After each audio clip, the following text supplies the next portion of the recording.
Muy buenas tardes. Tengan todas, tengan todos. Shalom. Que la paz que sobrepasa todo entendimiento guarde nuestras mentes y nuestros corazones. Aquí estoy nuevamente con otra crónica. En el video anterior les comenté que la protagonista de este su canal se va a llamar o se llama Yemima. ¿Por qué el nombre Yemima? Después de haber padecido anorexia y bulimia, una tarde en el Caribe colombiano, yo estaba en mi alcoba y de repente yo escuché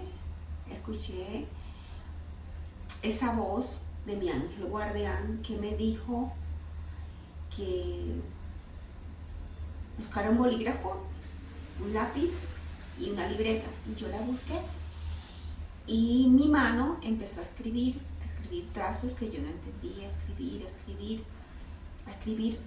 Mi mano era guiada.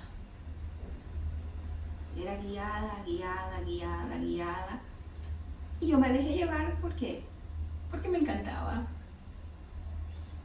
porque me sentía bien, me sentía libre. Y pues ya yo sabía que era del mundo espiritual y me dejé guiar. Y mientras me dejaba guiar con trazos, me dijo estas palabras, las escuché. Usarás el seudónimo de Yemima. Y yo, ¿Yemima? Sí, cuando escribas, usarás el seudónimo de Yemima. Y yo, ¿Yemima? Yo enseguida voy haciendo preguntas. ¿Quién es Yemima? Me dijo, busca en la Biblia.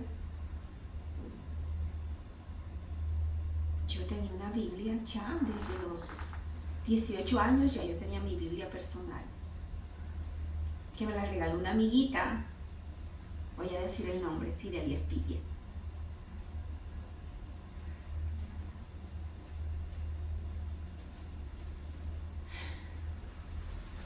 Y cuando yo abro la Biblia, yo estaba sola en mi habitación. Cuando yo abro la Biblia, yo creo que no tenía los 18 años.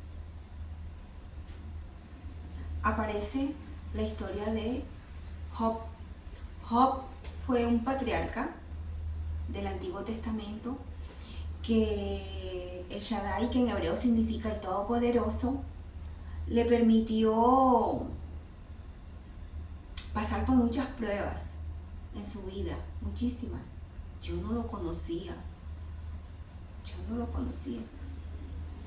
porque aunque estudiaba en colegio de terciarias capuchinas, el Antiguo Testamento casi no se leía o no se leía, y el Apocalipsis tampoco, era prohibido. Y bueno, a mí no me importaba eso. Y veo la historia de Job. Y yo, ¿qué significa? ¿Por qué Yemima y Job? Me dijo, lee. Y empecé a leer la historia de Job. Y oh sorpresa, cuando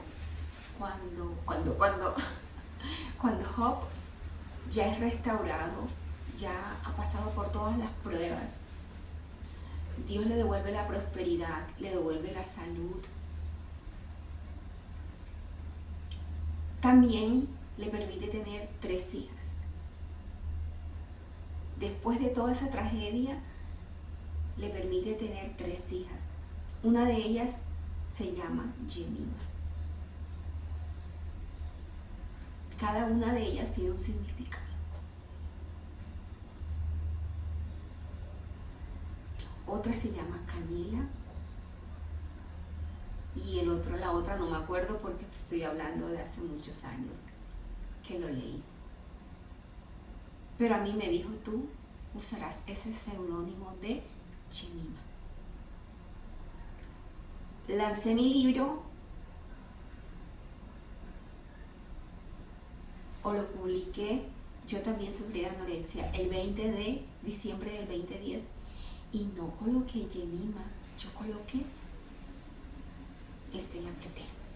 Pero en este canal, ahora que ya lo visibilice más, cambiaré Estela Pretel por Jemima. Y las siguientes publicaciones de mis escritos usaré el seudónimo de Jemima, una de las hijas de Job, después que ya él superó todas las pruebas, se le devolvió la salud y toda la prosperidad por dirección del cielo. Entonces estas crónicas tendrán como nombre a la protagonista de Jemima. Entonces este es el origen del nombre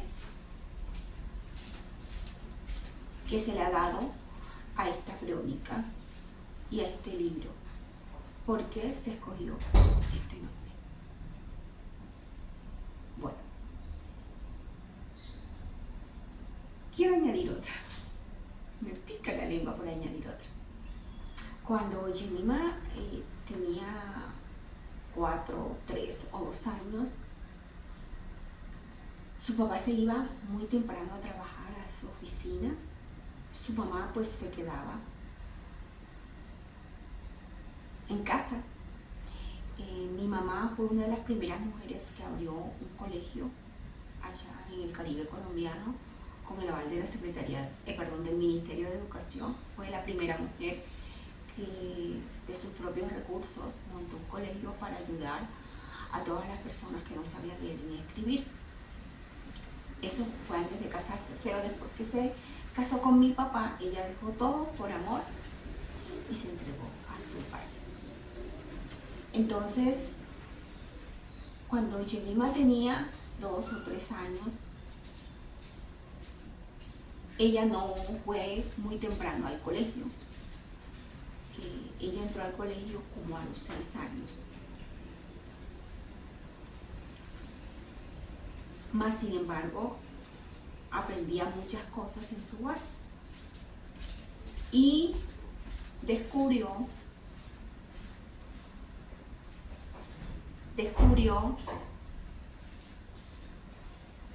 que de su cabecita salían películas. Lo descubrió. Y que por las noches esa cabecita podían llegar películas. En las mañanas tempranito le contaba a su mamá y a su papá lo que soñaba. Las películas eran lo que soñaba. Y con un lujo de detalles, y esas historias se las compartía a las tías, porque era una película. Para ella no era un sueño, era una película que salía de acá. Así lo sentía y lo interpretaba. Los adultos la escuchaban con mucha atención y sonreían de las ocurrencias de Jemima. Ella quería descubrir cómo se producían esas películas en la cabeza, en la noche, porque era en la noche. Y después del desayuno, ella se iba a la sala donde nadie estaba, supervisaba que estuviera sola y cogía una muñeca grande y le empezaba a sacar los ojos a la muñeca para mirar cómo se producían las películas dentro de la cabeza de la muñeca. Pues porque ella creía que las muñecas tenían cerebro. Y cuando llegaba un adulto se quedaba quietecita. Así le quité los ojos a la muñeca y como no encontré respuesta le empecé a quitar el cabello a escondidas. Llegaba mi mamá y me quedaba quietecita porque quería saber de dónde salían esos sueños. Después la muñequita se dañó y Jemima no dijo que ella había sido. En silencio mirando el techo. Jemima no sabía que en su preadolescencia, a los 13 años, esa cabecita iba a ser destruida, se iba a apoderar un monstruo, un bicho llamado anorexia, ortorexia y bulimia. Ella no lo sabía, pero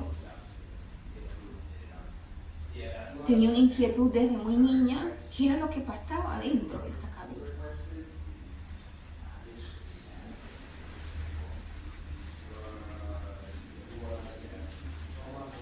Después de superada la anorexia y bulimia, en el año 1999, cuando estaba en la universidad, fue escogida Jemima entre los primeros 80 científicos de Colombia y se dio a la tarea de investigar todo lo relacionado a la anorexia y bulimia. Esta convocatoria se hizo desde la Vicepresidencia de la República, en todas las universidades públicas y privadas. De mi universidad quedamos 7, de mi facultad quedamos 2.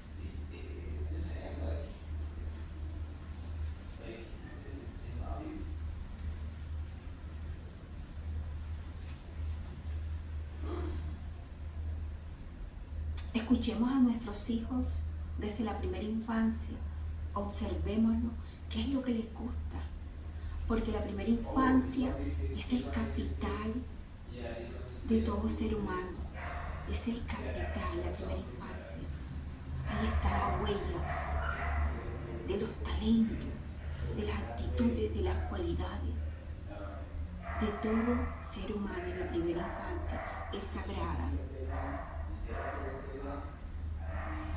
En este mes, ya que se inicia agosto, empiezo una maestría en neurociencia. Llevo 25 años estudiando el cerebro como científica autodidacta, creando este tratamiento innovador en toda Iberoamérica y yo creo que en el mundo. Pero quiero ir más allá. Es un sueño que tenía por allí escondidito, pero por cosas del tiempo y de la vida no se había dado y ahora se dio. E incluso hace 15 años yo me gané una beca en la Universidad Pablo Olavide en España. Creo que queda en Sevilla. No recuerdo muy bien porque hace 15 años. Pablo Olavide, Universidad Pablo Olavide, me gané una beca en neurociencias. Pero no pude viajar porque mis 2 hijos estaban pequeños. Entonces esa pequeñita Jemima que quería saber de dónde vienen los sueños, cómo se producen los sueños, quería saber sobre su cerebro. Ella no sabía que era un cerebro, ella sabía que estaba aquí y aquí hay un potencial grandísimo. Y estudios de grandes científicos en España. Yo he asistido a esos congresos y seminarios, científicos de 80, 85 años, 70 años, han descubierto que en el cerebro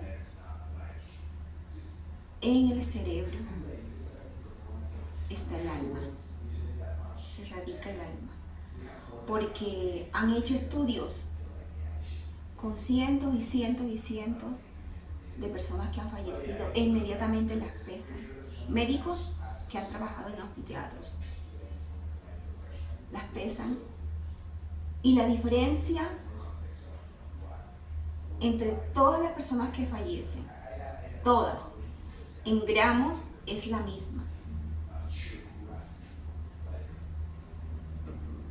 La diferencia en cada ser humano en gramos es la misma.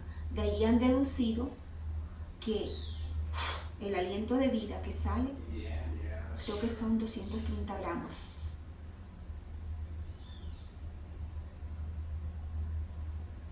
Es el mismo en todos. Ahora el debate, ¿dónde queda? En el hipotálamo, porque ahí está la raíz biológica de las bases funcionales de todo ser humano, allí.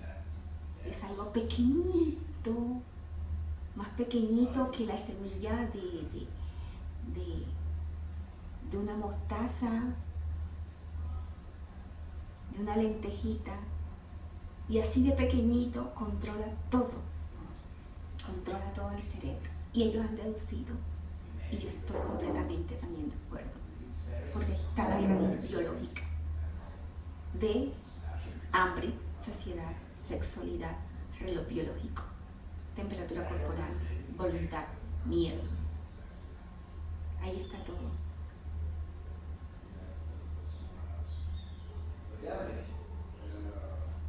El mensaje: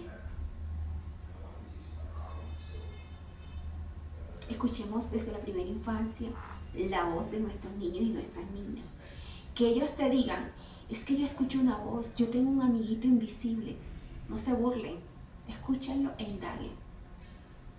Porque allí le estamos fomentando el miedo o también le estamos apoyando para que él confíe más o ella confíe más en sí mismo, en esa área.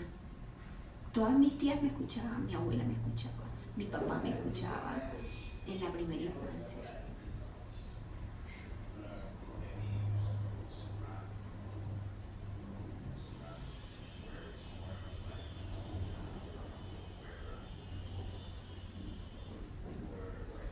Otra anécdota de la primera infancia de Yemima es que casi se ahogó a los 6 años en el río Sinú. Ella le gustó siempre también estar con los adultos y escuchar las historias de los adultos. Y se fue a escondidas de su mamá con unos tíos y unas tías y unos primos mayores de edad, y ella era la más pequeñita con su hermano y con sus primos. Y en el río Sinú, como era la más pequeñita, estaban jugando la pirámide y ella la colocaron de última. ¡Pum! Saltaron y cayó río abajo.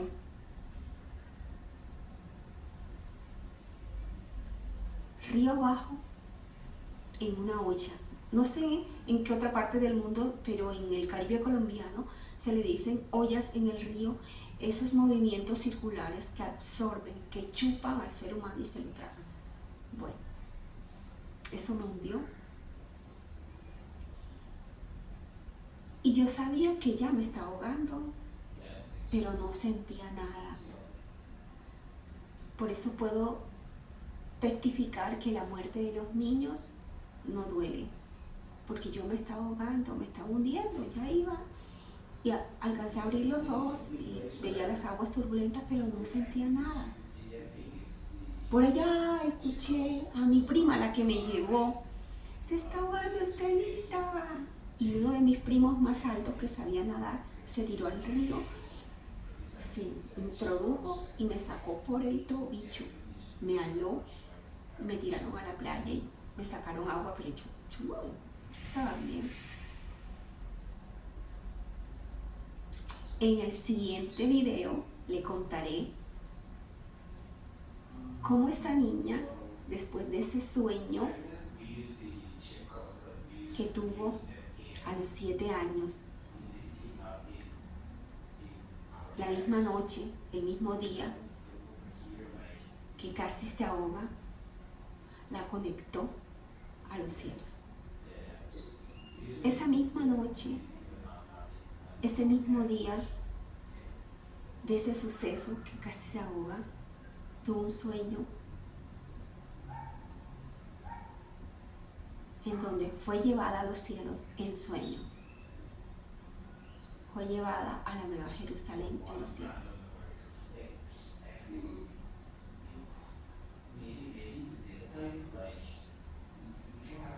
Nunca supe que era la Nueva Jerusalén. Solo soñé algo muy hermoso esa noche. Lo supe cuando estaba en la universidad. Como les digo, yo crecí en un ambiente en donde se prohibía leer la Biblia en el Antiguo Testamento y en el Apocalipsis.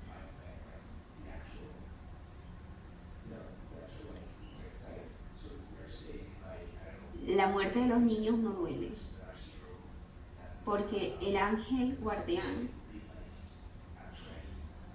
inhibe, corta la parte del cuerpo, lo desliga de la espiritual de tal forma que uno se eleve y ya uno no sienta en el cuerpo nada.